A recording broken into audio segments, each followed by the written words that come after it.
안녕하세요. 이동일 목사와 함께하는 매일 성경 큐티 시간입니다. 오늘 우리가 함께 나눌 본문은 이사야 성경 35장 1절에서 10절 말씀입니다. 여러분, 길을 잃어버렸을 때 가장 반갑게 눈에 들어오는 것이 무엇일까요? 멋진 풍경일까요? 혹은 좋은 음식일까요? 아닙니다. 이쪽으로 가면 됩니다라는 길을 알려주는 표지판 하나가 훨씬 더 반가울 것입니다. 그런데 우리 인생에도 길을 잃었다고 느껴지는 순간이 있습니다. 경제적인 형편이 어려워지면서 앞으로 어떻게 살아야 할지 막막할 때, 또 가까웠던 사람과 관계가 틀어져 무슨 말을 해야 할지도 모르겠을 때, 병원에서 예상하지 못했던 이야기를 듣고 나면 앞으로의 시간을 어떻게 받아들여야 할지 두려워질 때가 바로 그런 때이지요. 청년들은 또 어떻습니까? 열심히 준비했는데 문이 열리지 않고 친구들은 앞으로 나아가는 것 같은데 나만 제자리인 것처럼 느껴질 때가 있습니다. 그럴 때 마음속에서 이런 질문이 나오지요. 하나님, 저는 지금 어디로 가고 있는 겁니까? 그런데 오늘 이사야 35장에서는요, 그 질문에 아주 아름다운 그림 하나를 보여줍니다. 하나님께서 친히 내신 길 말입니다. 그리고 그 길의 끝에는 황폐함이 아니라 회복이 있고, 또 두려움이 아니라 기쁨이 있으며, 마지막에는 하나님의 백성이 시온으로 돌아오는 장면이 기다리고 있습니다. 그래서 오늘 제목이 하나님께로 돌아오는 길입니다. 자, 그런데 오늘 본문 35장은 바로 앞에 34장과 함께 읽어야 더 선명하게 보이는 말씀입니다. 그래서 어제 본문인 34장을 잘 기억하고 계셔야 하는데요. 34장에는 무엇이 있었습니까? 네, 심판이 있었습니다. 에돔으로 대표되는 하나님을 대적하는 세상의 교만과 힘이 무너지고 그 땅이 황폐하게 되었지요. 그런데 한 장을 넘겼을 뿐인데 분위기가 완전히 달라집니다. 34장은 황폐함으로 가득했잖아요. 35장에는 꽃이 피어납니다. 또 34장은 심판을 보여주었다면 35장은 회복을 보여줍니다. 34장에는 사람이 떠나고 황폐해진 땅이 등장했는데 35장에서는 하나님의 백성들이 노래하며 시온으로 돌아옵니다. 자, 이렇게 34장과 35장을 나란히 놓고 보면 하나님께서 무엇을 말씀하시려는지가 더 분명히 보입니다. 심판이 하나님의 마지막 말씀이 아니라는 것이었어요. 황폐함으로 끝나는 것이 아니라 하나님께서 다시 살리시고 다시 돌아오게 하십니다. 그래서 오늘 35장이 보여주는 구원의 마지막 장면은요, 돌아옴입니다. 그렇다면 하나님께로 돌아오는 그 길에서 어떤 일이 일어날까요? 자, 그럼 이제 이 질문을 가지고 본문 속으로 들어가 보겠습니다. 먼저 1절을 함께 보시면 광야와 메마른 땅이 기뻐하며 사막이 백합화같이 피어 즐거워하며 아멘. 여러분, 이 장면을 한번 눈앞에 그려보십시오. 끝없이 펼쳐진 사막입니다. 물이 없습니다. 풀도 없습니다. 그리고 나무 그늘 역시 없습니다. 그저 뜨거운 바람만 불어옵니다. 그런데 어느 날 그 사막 한가운데 꽃이 피기 시작합니다. 한두 송이가 아니었어요. 2절에서는 무성하게 피어라고 말씀합니다. 꽃이 가득합니다. 그리고 놀랍게도 그 광야와 사막이 기뻐하고 노래합니다. 말이 안 되는 장면 같지요? 사막이면 사막이지 어떻게 꽃밭이 됩니까? 바로 그 점이요. 오늘 말씀의 핵심입니다. 사람에게는 불가능해 보이는 자리에서 하나님의 회복이 시작된다는 것이었지요. 지금 내 눈앞에 보이는 현실만 보면 여기에서는 아무것도 다시 시작될 수 없다. 그렇게 생각되는 현실이 있잖아요. 오랫동안 경제적으로 힘든 분은 이제 좋아질 일이 있겠나 싶지요. 또 관계가 너무 오래 깨어져 있으면 다시 웃으며 이야기할 날이 올까 생각 들고요. 오랫동안 치료를 받아온 분은 몸이 예전 같지 않은 현실 때문에 마음까지 지쳐 있을 수 있습니다. 또 사랑하는 가족의 병환을 곁에서 지켜보는 분은 내가 대신 아파줄 수도 없고 무엇을 해줄 수도 없는 것 같아 마음이 사막처럼 메말라갈 때가 있습니다. 그런데 하나님께서는요, 우리에게 사막을 보며 사막만 말하지 말라고 하십니다. 지금은 사막처럼 보여도 내가 끝내면 다르다고 말씀을 주십니다. 2절을 함께 보시면 레바논의 영광과 갈멜과 사론의 아름다움을 얻게 되고 마지막에는 이렇게 말씀합니다. 그것들이 여호와의 영광 곧 우리 하나님의 아름다움을 보리로다. 아멘. 여기서 중요한 것은 단순히 환경이 좋아진다는 데 있지 않습니다. 마침내 사람들이 무엇을 보게 된다고 하지요? 네, 하나님의 아름다움을 본다고 합니다. 처음에는 꽃이 보였겠지요? 물이 보이고 푸른 땅이 보이고 회복된 삶이 보였을 것입니다. 그런데 그 모든 것을 바라보다가 마침내 깨닫는 겁니다. 아, 하나님께서 하셨구나. 여러분, 이것이 회복의 깊은 의미입니다. 우린 자꾸 하나님보다 하나님이 주시는 것을 먼저 봅니다. 건강할 때는 건강만 보고요. 직장이 잘 되면 직장만 보고 자녀가 잘 되면 자녀만 봅니다. 그런데 믿음의 눈이 열리면 그것을 넘어 하나님을 보게 됩니다. 오늘도 숨쉬게 하신 분이 하나님이시구나. 오늘도 내 곁에 이 사람을 두신 것이 은혜구나.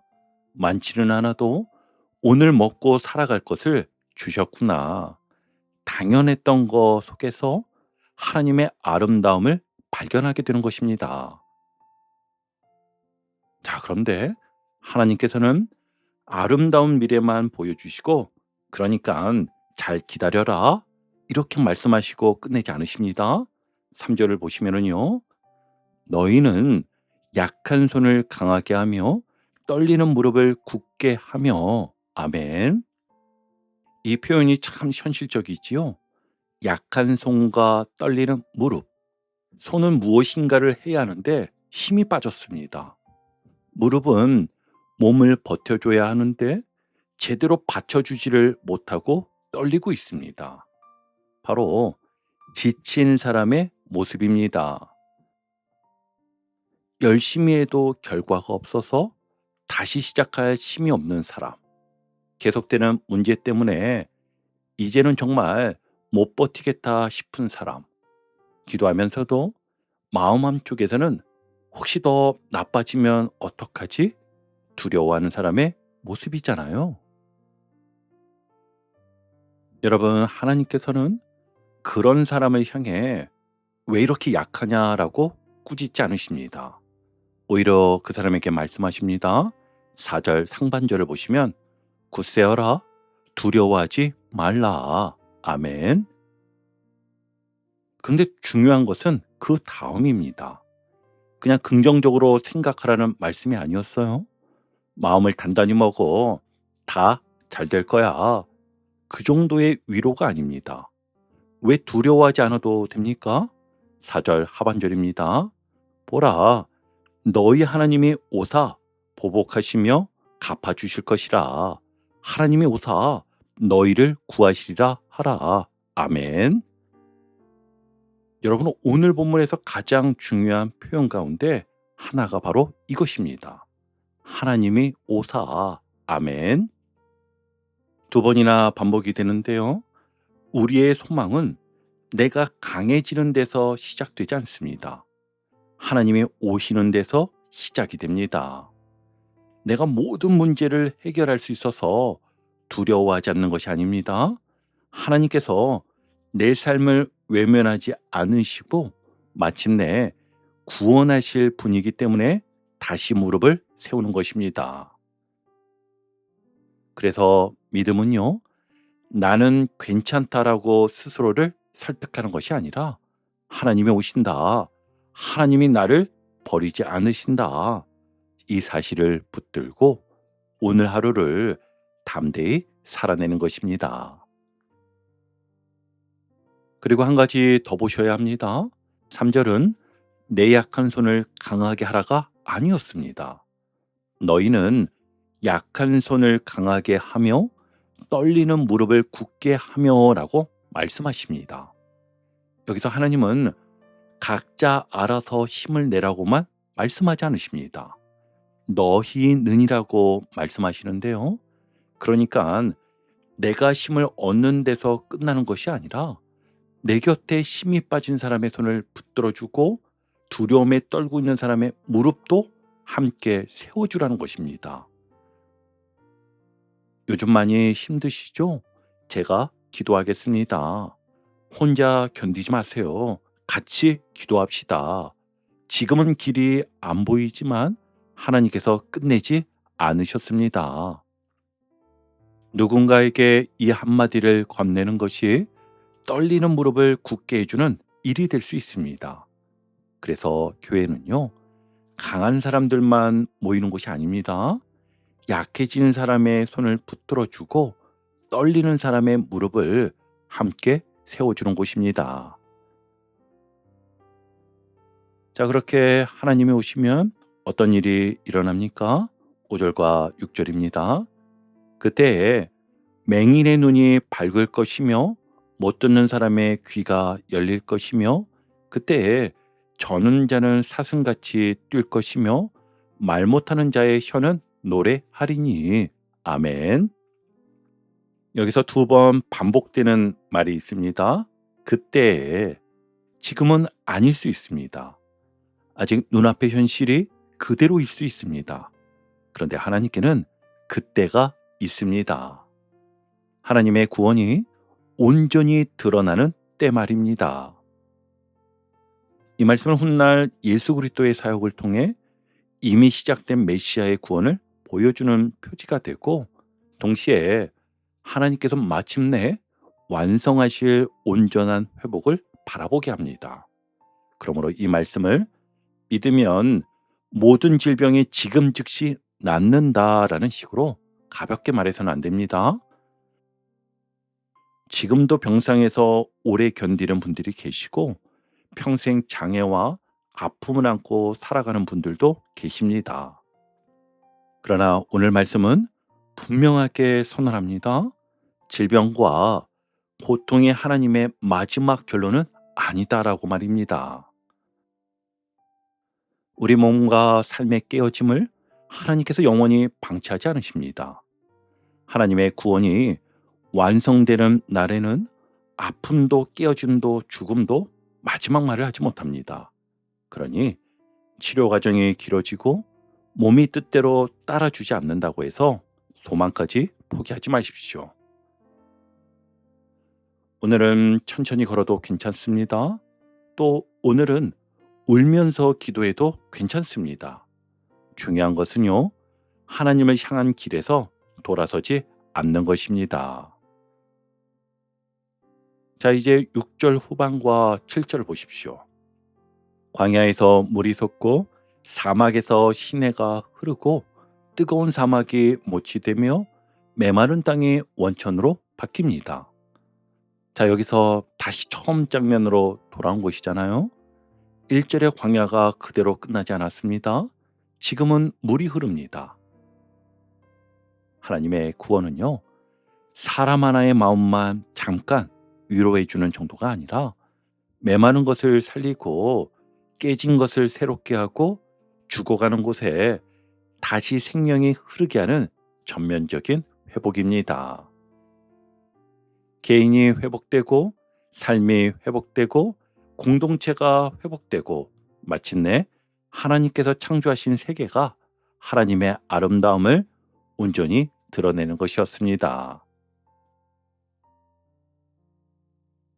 그렇다면 오늘 우리는 이 말씀을 붙들고 어떻게 살아야 할까요? 세 가지로 한번 정리해 봤습니다. 먼저는요, 오늘 내 앞에 있는 사막보다 하나님이 약속하신 끝을 먼저 바라보십시오. 오늘 아침 통장 잔액을 보고 마음이 무너질 수 있습니다. 가족의 병세가 생각보다 좋아지지 않아 가슴이 답답할 수도 있지요. 또 관계가 여전히 냉랭하고 취업과 진로가 여전히 막막할 수도 있습니다. 그 현실을 부정하라는 말씀이 아닙니다. 하지만 그 현실이 내 인생의 마지막 장면이라고 단정하지 말라는 것이죠. 오늘 4절 말씀을 마음에 담아보는 겁니다.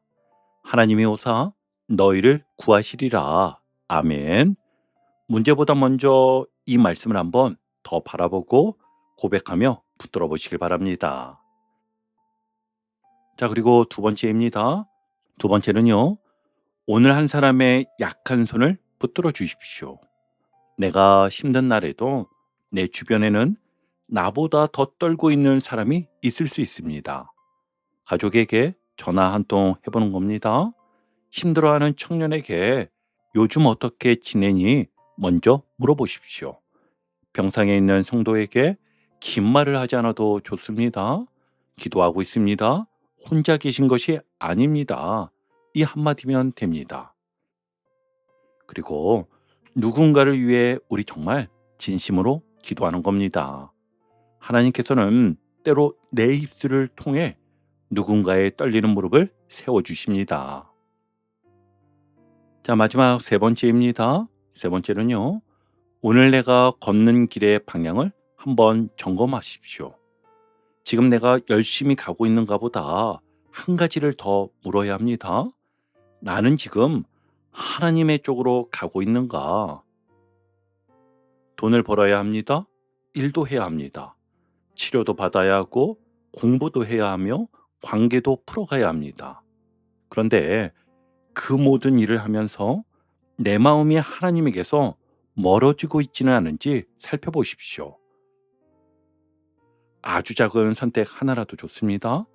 말씀 한 절을 붙들고 하루를 시작하고 급한 결정을 하기 전에 잠시 기도하고 내 자존심을 내려놓고 먼저 사과하고 두려움 때문에 포기하려던 일을 오늘 하루만 다시 감당해 보는 것입니다.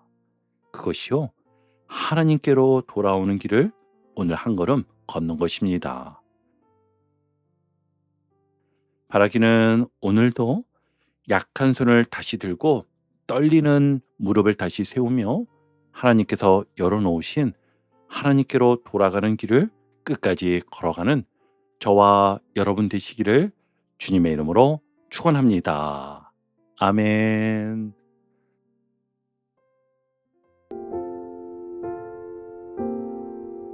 오늘도 복음의 기쁨과 확신으로 승리하는 하루 되시길 축복합니다. 함께 해주셔서 감사합니다. 내일 큐티 시간에 다시 뵙겠습니다.